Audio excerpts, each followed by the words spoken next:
नमस्कार। श्री बगला धूमा तंत्रम में आप सभी का हार्दिक स्वागत है। आज जो प्रयोग हम बताने जा रहे हैं ये प्रयोग शत्रुनाशक भद्रकाली और माता पतंगिरा का संयुक्त प्रयोग है। बहुत ही प्रचंड शक्तिशाली प्रयोग है। ये इतना खतरनाक प्रयोग है कि हम साधकों को ये बोलेंगे कि अगर ज़रूरत ना पड़े ऐसा तो ना ही करें, क्योंकि हमने इसका देखा है। एक हमारे राजस्थान का साधक है, उसके पीछे कुछ तांत्रिक पड़े थे। उसने बार बार जो है सो वही प्रयोग, गुरुजी हमारे ऊपर तंत्र से हमला हो रहा है, क्या करें क्या करें, रुक ही नहीं रहा है हमला, क्या करें। लास्ट में चल कर के हमने ये प्रयोग उसको दिया था और वो प्रयोग अभी भी जारी है उसका। और 6 महीने के भीतर भीतर 7 तांत्रिक निपट चुके हैं। 7 तांत्रिक निपट चुके हैं। परसों उसका फ़ोन आया था, उसने बोला कि गुरुजी एक तांत्रिक तो आज भी गया संसार से। मैंने कहा रे ये तो तांत्रिक जो हैं वो पैसे के लालच में आकर किसी के ऊपर हमला करते हैं, तो ये बहुत ही दुखद है, बहुत गलत भी है। फिर मैंने उसको बोला कि आप ऐसा करो कि देखो कि कौन है जो इन तांत्रिकों को पैसे का लालच दे करके और उनसे हमला करवा रहा है, सरगना को ढूंढो। तो बोला बड़ा मुश्किल है। मैं कहा माता से प्रार्थना लगाओ कि सरगना को सामने लाया जाए कि इसका सरगना कौन है, ये हमला करवाने वाला मुख्य कौन है।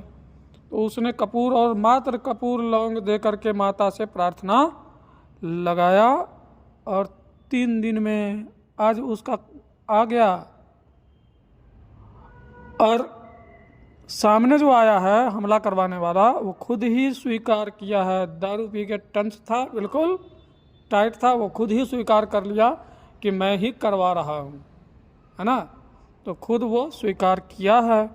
अब ये मुझे बताया फ़ोन करके, मैंने कहा इसके नाम से चला दो, नाम से चला दो, नहीं ये रहेगा, नहीं बार बार हमला करवाएगा। उसने ये भी स्वीकार किया कि तुम्हारे चाचा के ऊपर हम ही हमला करवा करके उसको यमपुरी भेजवाए थे, उसने ये भी स्वीकार किया। तो फिर मैं कहा चलो ठीक है, ये तो जब स्वीकार कर ही लिया है और ये रुकने वाला है नहीं, और दारू तो जो न कराए, शराब जो है पी कर के सच उगला है, तो ठीक है, अच्छी बात है। और ये माता की कृपा है, इसको भी हम माता का ही कृपा मानेंगे। तो इसलिए ये प्रयोग हम यहाँ दे रहे हैं। इसका संपूर्ण PDF तैयार है। हमारे साधकों को अगर ज़रूरत पड़ेगा तो हम निःशुल्क देंगे, बाहर के साधकों के लिए शुल्क जारी है। चलिए आगे इसका प्रयोग लेने से पहले एक प्रश्न ले लेते हैं।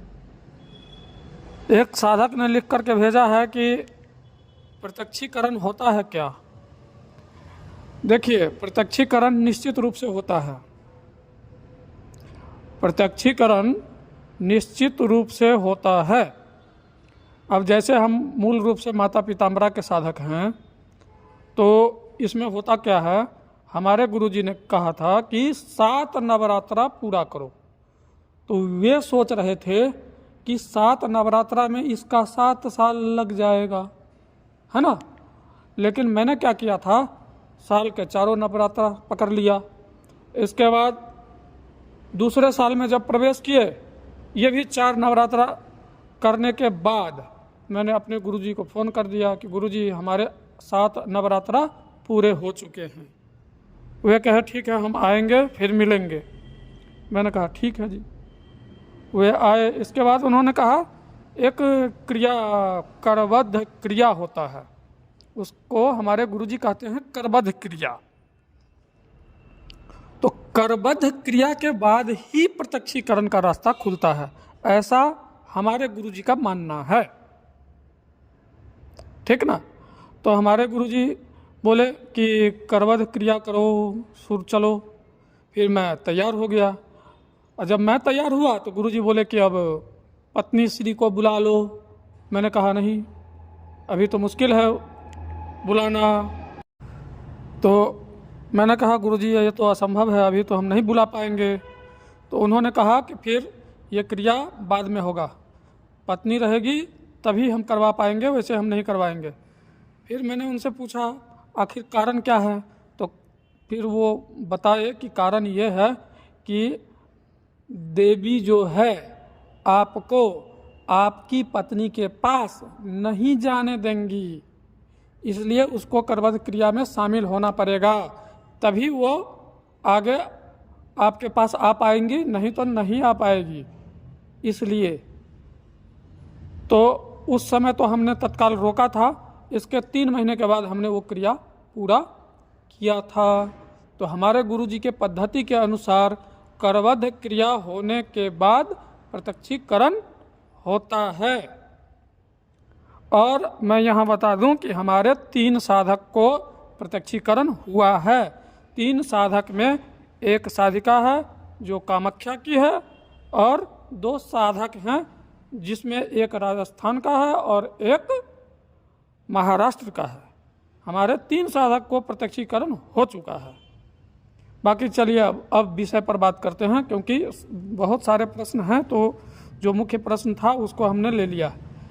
अब इसमें भद्रकाली और माता प्रत्यंगिरा का जो ये प्रयोग है, इसका सबसे पहले क्या करेंगे, दक्षिणाभिमुख होकर के कलश स्थापन करके पूजा करेंगे। मंत्र यहाँ पर संकल्प ले करके विनियोग हम बता रहे हैं यहाँ, ओम अस्य श्री अथर्वर्ण भद्रकाली मंत्रस्य प्रत्यंगिरस ऋषि अनुष्ठुप छंदः अथर्वर्ण भद्रकाली देवता शंग बीजंग हुंग शक्ति फट कीलकम सर्वशत्रु विनाशार्थे जपे विनियोगः। ये विनियोग मंत्र हो गया। अच्छा, अब जप मंत्र भी बता दे रहे हैं, जिसको नोट करना हो वो कर लेना। ओम छंग भक्ष ज्वाला जिह्वे कराल दंष्ट्रे प्रत्यंगिरे छंग हरिंग हुंग फट स्वाहा। ये मंत्र है। सर्वप्रथम करना क्या है, इसका साधना जो होगा रात में होगा 12 बजे, ठीक 12 बजे से, और दक्षिणाभिमुख होकर के काला कपड़ा पहन के, बिना सिला हुआ काला कपड़ा पहन करके इस मंत्र का साधना होगा। एक बाजोट पर काला कपड़ा को बिछा लेंगे, अपने दाएं साइड कलश का स्थापन कर लेंगे और सरसों तेल का चौमुखा दीपक जला लेंगे, और माता को भोग में उड़द के दाल का बना हुआ पकौड़ा, उड़द के बेसन का बना हुआ पकौड़ा, और पीने के लिए दारू देंगे मिट्टी के कुल्हड़ में, और इसके बाद धूप दीप नैवेद्य ये सब दे करके माता का षोडशोपचार ढंग से पूजन करके और शुरू करेंगे मंत्र जप। और ये अनुष्ठान 41 दिन का होगा, और 11 माला रोज जप चलेगा। 11 माला से ज़्यादा मत करना, हिल जाओगे। 11 माला ही जप करना है तो 11 माला ही जप करना है, इससे ज़्यादा नहीं करना, नहीं तो टेढ़े हो जाओगे। मैं पहले बता दे रहा हूँ, मैं अपने साधकों के लिए सावधान कर रहा हूँ। 11 माला से ज़्यादा मत करना इसको। बाकी इसका पूर्ण विधि विधान का PDF तैयार है, जिसको चाहिए मिल जाएगा, निःशुल्क मिलेगा। निःशुल्क केवल हम अपने साधकों को ही दे पाएंगे। बाहर के साधक अगर चाहेंगे तो उनके लिए शुल्क जारी है।